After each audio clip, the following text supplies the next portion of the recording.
This actually reminds me of the last time when we were talking about 3D printing was in the Future of Foods episode. We kind of touched on it briefly, but I want to go through it again because it's very related to 3D printing at home. Well, it's not that close, but kind of the concept still stands. The 3D printed meat. Can you remind the audience and me a little bit? How does that work, and where are we with that? Are we gonna eat 3D printed burgers in the next year or this year?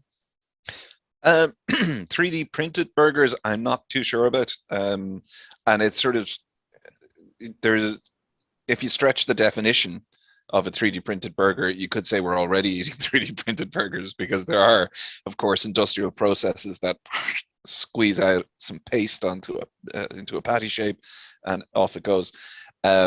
But in terms of more complex foods, like I think 3D printing is going to play a part in what would you call it, the cruelty-free meat market.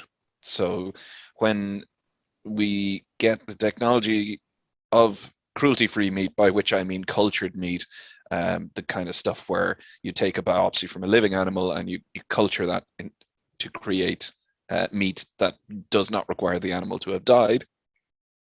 So you could call it ethical meat as well, I suppose. But anyway, the angle in that particular market for 3D printing is, of course, making the cut of meat that you sell in the supermarket actually resemble a cut that has been taken from a slaughtered animal. So that could involve maybe 3D printing a scaffold structure to support the meat as it is cultured, and bring it into shape, or indeed 3D printing strands of muscle fiber themselves. Now, I'm not aware anyway of any active manufacturing processes that use that, but there's certainly research taking place in that area. But of course, I was talking about some of the shortcomings and sort of handicaps that you get with the technology as it stands now.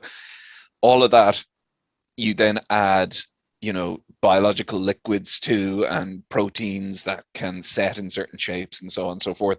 You're going to have an extra layer of complication there. So there's a lot more technical development to go into that before it could be practical. It may be a path for meat to take, but food in general, I think we'll see more 3D printing of food going on in resource constrained environments like Arctic bases, submarines, it maybe even cruise ships, and of course ships, spacecraft. probably Navy ships, yeah, quite possibly, yeah. On long missions, if they're not there for months, It really depends on whether that is more economical and more space efficient. Those are the things that are going to come into it, than having a full galley. And certainly on naval ships, they can squeeze a galley into an incredibly small space and still produce quality food for a lot of people.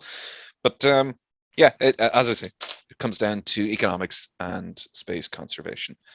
But I suppose that links in, as you say, it links in with our previous episode on the future of food, but it also links in with the future of humanity and space exploration, because not only can you 3D print the foodstuffs that people are going to need, you might be needing equipment in isolated locations, such as what I've talked about there, naval ships, bases in Antarctica or off-world, on the moon, on Mars, in deep space or in orbit.